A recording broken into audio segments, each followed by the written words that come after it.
Welcome everyone to Cabinet today on the 14th of January 2025. Hope everyone is well. Attendance-wise, item 1, I know we've got the Chief Executive, Stephen and Richard and Mandy are on the link. Can you still hear me okay? That's great. So welcome everyone today. Item 2 is apologies. I've had apologies from Sue Morgan, who's at a family funeral. Everyone else, I believe, is here, so no more apologies. So that's item 3 now, which is declarations of interests. And I'll just hand over to Delith. Thank you, Leader. I'm not aware of any interest to declare, but if you enter into a debate or ask a question about a specific matter on the agenda, then you can consider declaring an interest at that time. Thank you, Leader. Thanks. Any issues arise, members, then please raise your hand and we'll get advice. Item 4 then is the minutes from the Cabinet meeting on the 3rd of December 2024. Are we happy to confirm those as a true and accurate record? Yep. No matters arising? No. So item 5 is updates on actions. There are no actions outstanding from that meeting. So item 6 then is the financial monitoring 2024-25 and revenue budget 25-26. Report if I hand over initially to Nigel. Thank you, Leader. Andrew and Rob have asked me to introduce this report. I presume because it's my last, it'll be my last cabinet, which is very nice of them. Although I've been heavily involved in the direction that has led us to what I think is a good position for 25-26, this is their show now going forward, and therefore their report. I know that you and Torvine are in safe hands, and they will build from a position of strength. I quickly canter through the report, and then Rob can fill in any details I miss and answer any detailed questions. So the first part of the report, section 4, covers the monitoring position for 24-25. In overall terms, it shows an improving position, and that is largely due to extra in-year funding from the Welsh Government to recognise pressures, which is very welcomed. Children's Services remains the most significant area of concern, and there is much work being done to transform our approach and practice in this area. The next report on today's Cabinet will update on that work. All other areas have either seen an improved position or remain broadly static, and all areas continue to bear down on costs to try and improve the position further, as that will help our reserves position and overall financial stability as we go into 25-26. Ideally, we would like to get to a balanced position by the end of the year, even a modest underspend. Capital then is outlined in paragraph 5, and the overall level of planned slippage is outlined, and that does remain a concern, as does the level of spend still to be included during the remainder of this financial year. Section 6 then takes Cabinet through the level of reserves, both for the Council and schools, and we're still in a reasonable position on both those. So the substantive part of the report then starts following that, which is our current position for 25-26. Overall, the Wales like-for-like uplift was 4.3%. There's a range of increases. Torvine's was 4.8%. And whilst the settlement does not meet all the ask of the WLGA, it nevertheless represents a significant increase over that predicted and expected, and I think is recognition of the importance the Welsh Government continue to place on local government and the services we provide. The transfer in of monies received in 24-25 in respect of NJC pay effectively increases our uplift on a like-for-like basis to 5.6%. The full details of the provisional settlement are outlined in 7.1 for Cabinet to read. Paragraph 7.4 then briefly touches on something called the Extended Producer Responsibility Scheme, but importantly for Cabinet just to note that monies that will be attached to this haven't been factored into any of the budget proposals at this point in time, as the exact amounts are still to be confirmed. Paragraphs 7.3 to 7.5 then update Cabinet on the movement from the initial estimate stage, which was a significant gap, to the current position. We have built in some further pressures that we're aware of, some further mitigations, and obviously the impact of the provisional settlement. This outlines a figure to invest, and the proposals are then outlined in detail in 7.6. You'll see investment in schools, children's services, some contingency for likely pressures that we will experience, and further de-risking of the initial estimates. What the budget then buys is then outlined in detail in paragraph 7.8%. Paragraph 7.8.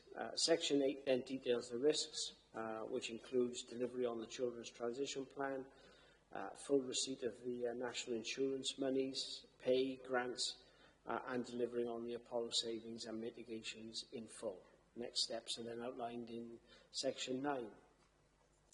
There is no doubt this is a good position to be in, and once again reflects our calm and balanced approach to both in-year issues and the budget.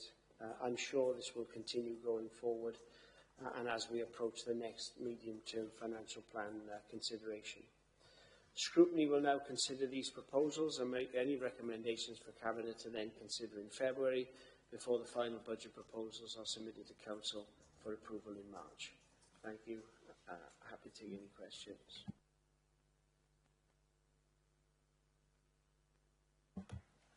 All right.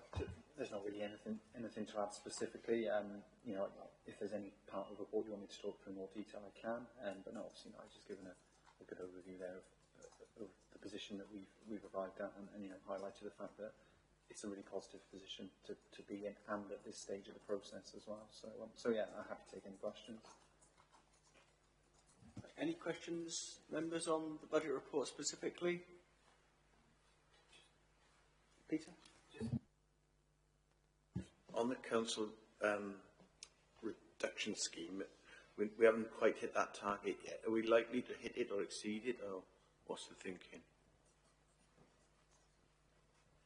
I presume you're referring to the section in the monitoring. Let me just turn back to that part of the report. So it's a paragraph 4.2.7. Yes. So obviously we budgeted for a particular number of cases. You know, as with most budgets, that's an estimate at the start of the year. You know, ultimately that budget does move with demand that presents itself at the door. So you know, as long as you know there's adequate promotion of council tax reduction scheme, things like that, ultimately the cases that present are the cases that present. So you know, what we can do going forward, and we would do in each budget setting round, is look at what we anticipate the level of cases to be. If we've seen a particular trend, whether that's a downward trend or an upward trend, we would move the budget in connection with that. But yeah, at the moment that is reporting an underspend, and you know, like I said, that is just simply based on the numbers that are coming through the door. Beyond that, you know, it's not something we have complete control over.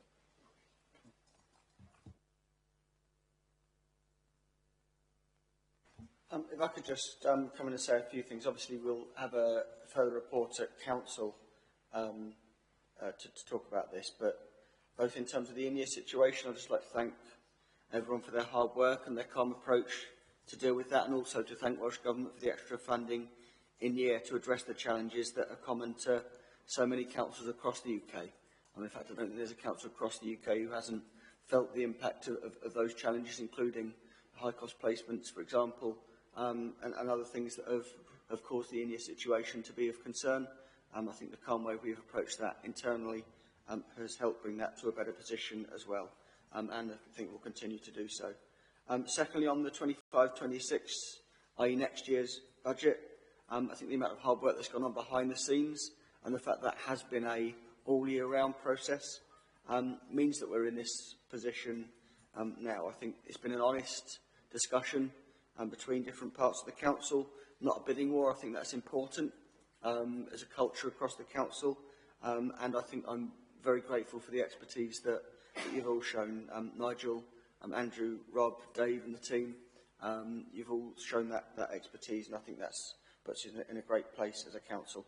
I'll obviously say more about Nigel at the council meeting. That will be his last meeting, but we have been lucky to have his calmness and his expertise over the years in the council, and I'm really confident that he's leaving the council in good hands in terms of the officers that we've got to continue that approach. I think it's incumbent to say something about the funding situation, because it is hugely different than the funding situation we would have been facing and that we were anticipating just a few months ago. And I think the government deserve credit, both at a UK and Welsh level, for the extra money that they put into local public services. Just to remind people, we were looking at either a cash flat or a 1% cash settlement under the terms of the last UK government's budget and what we'd have been likely to get from Welsh Government under those funding restrictions. Instead, we've got a 4.8% increase. And that can sound very dry and very technical, but that has a huge impact in terms of what we can do as a council. That'll have a huge impact in terms of protecting jobs in our schools, for example. A huge impact in terms of trying to keep open and running the services that provide such a benefit to our communities and to our residents. So I think that's hugely important to say that. There are real impacts of these decisions. And I know UK Government and Welsh Government are struggling with lots of demands and lots of pressures, just as we are.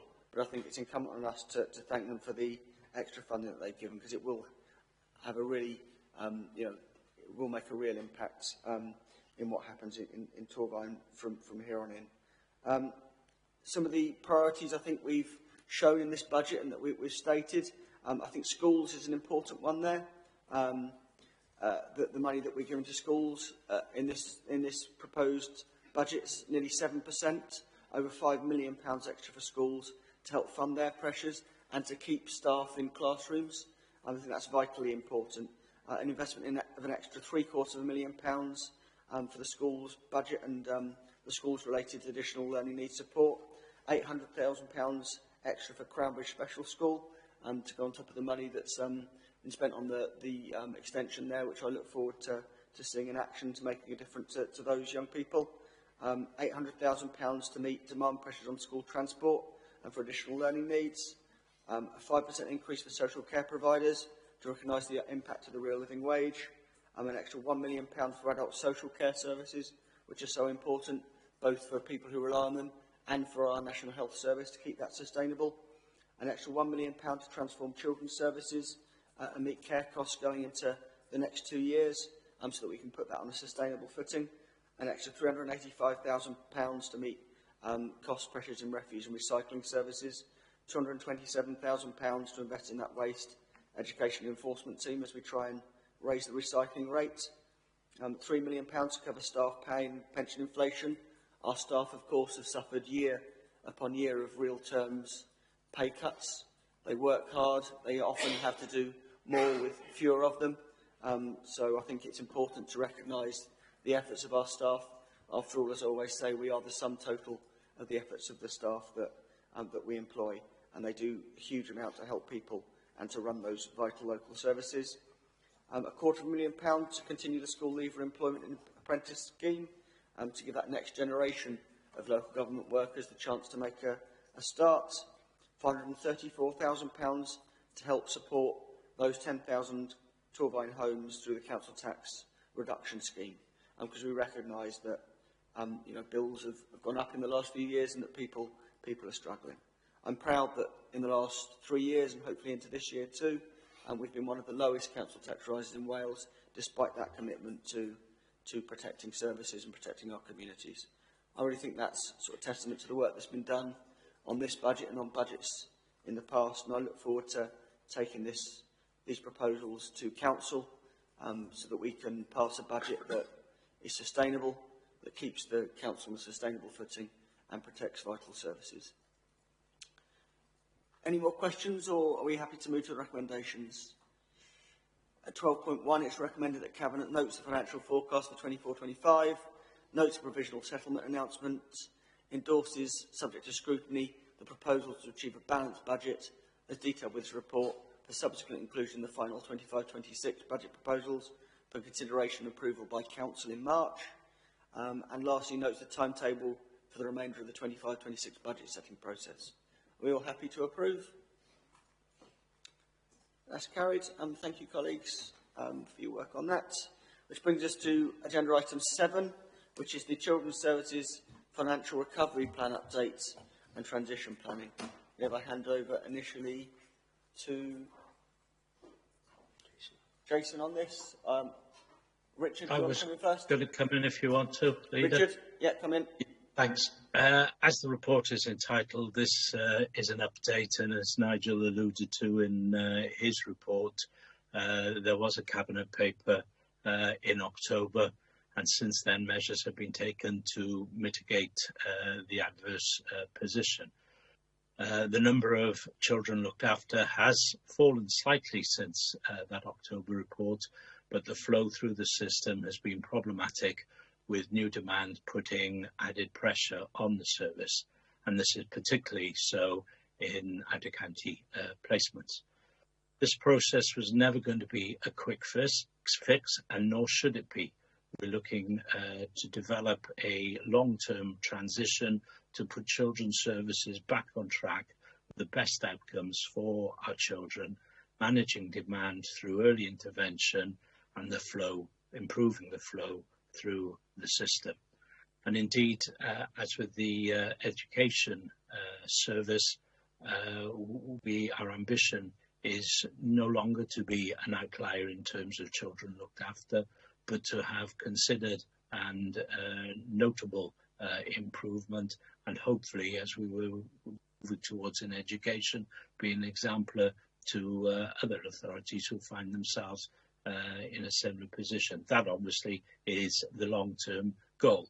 The process is overseen by the Accelerated Improvement Group, which provides robust challenge to the service area. I'm grateful for the corporate support allowing the service the time needed to implement this recovery and transition, but I do recognise that time is of an essence. This is affecting not only the service area, but probably more importantly, the children that we and families that we actually serve. The Strategic Director will now add some detail to this matter. So, Jason, if you're there, over to you, sir. Thank you, Councillor Clark. I think you've managed to say in 2 paragraphs, so I'm going to say in about 20 now. I last reported on the financial position, the overspend and the associated recovery plan in relation to children's social care in October. At that time, Cabinet heard of the immediate plans that would be put into place to stem the levels of demand and manage the financial position, with a recovery plan put into place to mitigate that financial position. Whilst the recovery plan has had an impact on some areas of the spend and has had an impact on overall demand, unfortunately it's not reduced the overall spend position. And since last reporting to Cabinet, the demand on the residential cohort of children looked after has served to increase overall spend. This area of demand continues to be a Wales-wide issue. Since the report to Cabinet in October, there's been a favourable move on demand as it relates to the overall children looked after population. And as Councillor Clark has pointed out then, following a period of stagnation and intermittent increases, there's been an overall reduction of children looked after since October as a result of immediate changes put into place, which has included variation of processes and enhanced senior management oversight of operational decision-making. As an example, within the last 28 days, which I think is fairly significant, there's been a net reduction of 11 children looked after, and we've seen that trend being echoed since October. It's acknowledged that there needs to be a longer-term strategy to manage demand, and this is being overseen by the Accelerated Improvement Group, and as Councillor Clark has pointed out, that group, or a version of that group, has been very effective through the education processes more recently. The work done through this group has determined a pathway to destination of demand, which, as is referenced in Table 2 on page 56, aims to safely and appropriately reduce the children looked after population to a figure of 225 in the financial year of 28 to 29. This would be the figure that Torfaen would be at today if it were in line with the Welsh national average. And so to be in line with the Welsh national average should not be viewed as being overly ambitious. In order to reach the determination of this destination, there are milestones along the way that relate to incremental reductions based on analysis of local data, comparative data from other LAs, and that national data. To work through these milestones and in acknowledgement of the current level of demand, which will not reduce overnight, there's a need for a transitional approach which will require further investment into the service area over the next 2 financial years, as is highlighted within the report and which was referenced in the earlier report presented by Nigel and Rob. Should the transition be successful, then future years will see a reduction in demand, and not just a reduction in pressure, for a potential reduction in the overall budget set for children's social care into 2027, 28 and 29. The work required to reach the destination is currently being carried out to focus on not just changes within the service area, but an overall review and change of the system that supports children's services, and which will be presented to AIG in coming weeks. Previously, if I reflect upon some of the work we've done in terms of our looked after reduction strategy, there's tended to be a focus within service areas. So the big difference here now is a focus upon the system and the services that support the services that support children's services. This review is aimed at ensuring that in-house and commissioned services are set up to provide support and services that prevent children and families from requiring statutory intervention, and in doing so, safely reduces the number of children looked after, provides service for children looked after so as to support rehabilitation and exit from the system, and provides services for children looked after who may require longer-term care to ensure that we are providing the best possible services and outcomes for those children. So, in summary, regrettably, the service area has not achieved a position of financial recovery, and whilst some areas of spend have been mitigated, the overall financial position has worsened. The overall levels of demand have been positively impacted, and the work being overseen by the AIG is having an impact in that regard. There's a long-term vision and a longer-term plan which focuses on service and system redesign, and which is currently overseen by the Accelerate Improvement Group. And the transition plan aims to support the pathway to an overall reduction in demand and associated spend, whilst continuing to focus on improved outcomes for children and families. Thank you, Leader.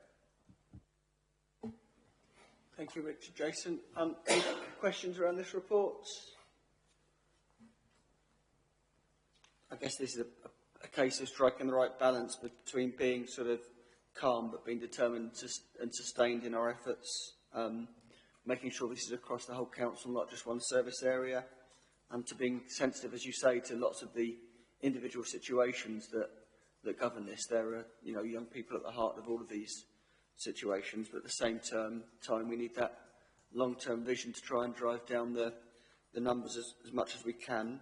I think partly because we need to recognise and continue to recognise that, declaring a child looked after is sort of should only come after all other avenues have been exhausted. I guess my question is how importance really of those sort of early intervention and prevention services, and how we work together with sort of communities and other parts of the council to maximise the targeting of those services at families that there is a danger of sort of tipping over into unsustainability. How do we make sure that we plug all those activities in to get the best possible results for those families, to stop them coming into the children looked after scenario? Actually, yeah, and members will be aware of the review that's currently taking place in terms of the early intervention and prevention processes, which underpins elements of this. Part of the work we're doing through the AIG and within social care is identifying the key areas of need for children and families when they come into the system. So trying to, head up and build a service outside of children's services, or a set of services outside of children's services themselves that aim on preventing those key elements. We know, for example, key factors that contribute to children coming into care or coming to the attention of social care relate to substance misuse, domestic violence, the broader themes of neglect, and that's what we're targeting our resources towards, so that we're able to front-end that in terms of from a preventative point of view, and also use that then for children and families within the system. I guess my other question is, a lot of this, I guess, is about supporting and equipping our social workers to be able to make the best decisions rather than the easiest or most offensive decisions. And we're sort of working with our workforce to try and make sure that we build in the support needed to do that. Absolutely, and there are two strands to that, I think. First of all, I think there's making sure that we've got the right service set up within children's services, so that staff and within our workforce are able to make the right decisions within the framework and within the setup that we have and the structure we have within children's services. There's also enhanced training. Previously, we adopted the strength-based collaborative conversations approach. We're reviewing that, or we've reviewed that, to enhance that for our staff as well, so that our staff feel confident in being able to manage risk and being able to make those decisions front end that can prevent children from coming in. So there's a focus both upon the workforce in terms of training and the workforce in terms of the structures that the workforce sits within to promote service delivery. I guess a lot of that pins, sorry to hold the questions, a lot of that pins on sort of attracting and retaining staff. It's often been a challenge. What's the situation like there at the moment in terms of attracting and retaining staff who we can develop and turn into sort of, you know, A-grade sort of social workers? I think within Torfaen, even though we have had issues on occasion with recruitment and retention, overall we've been quite good at retaining our staff group within social care, which I think, you know, plays credence to the support that staff have and the training that staff have when they come to work within Torfaen. We've been doing a piece of work with ADSS more recently around controlling the agency element of staffing, not just within Torfaen but across Wales. And that's been effective in retention, because what we've seen there is less staff working through agencies and more staff coming to work within local authorities because of some of the mechanisms that we've put in place through ADSS there. Again, that's a Wales-wide issue, not just a Torfaen issue. That's been really effective. But again, the support we provide to staff, I think, is good. The training framework we have for staff is good and positive. And I think that, yeah, the levels of staff satisfaction we have are pretty good within social care as well, within children's social care. What we're hoping is that within any service redesign within social care itself, that will further promote staff retention, because whereas at the moment our structure is such that social workers pretty much do everything within the system, what we're hoping to achieve is that we can target social workers with different skills into different areas within the system, which we hope will further enhance that retention, because staff will be doing the social work that they want to be doing, for want of a better description, I guess. Yes, as councillors, our thanks go out to those staff, because they do an incredibly sort of stressful and sensitive job that can often, I guess, be very, very sort of harrowing for them. So I'd like to thank them for all the work that they do, and thank you for your leadership of that work too. Richard, anything you want to add before we move to the recommendations? No, only what I said in the beginning, and to support everything Jason said. Okay, thanks, colleagues. Are we happy then to move to the recommendations? Or at paragraph 7.1, it's recommended that Cabinet firstly acknowledges the work that has been and continues to be carried out within the service to achieve a reduction of demand and financial recovery in the short, medium and long term. Secondly, the Cabinet supports the funding for transition plan to manage demand and associated spend, as referenced in paragraph 4.10 and as mentioned, of course, in the previous debate on the budget. I think it's important that we provide the funding to transition effectively. And lastly, accepts further update reports outlining ongoing work and impact relating to longer term demand management and the development of the transition planning. Are we happy to approve the report? Thank you, colleagues. I look forward to further reports as this work continues. Really, as you say, it's a long-term bit of work if it's to be done effectively and sensitively. Thank you. Right. Thanks, colleagues. That brings us to the end of the Cabinet items today. Hope you have a nice day. Take care all online.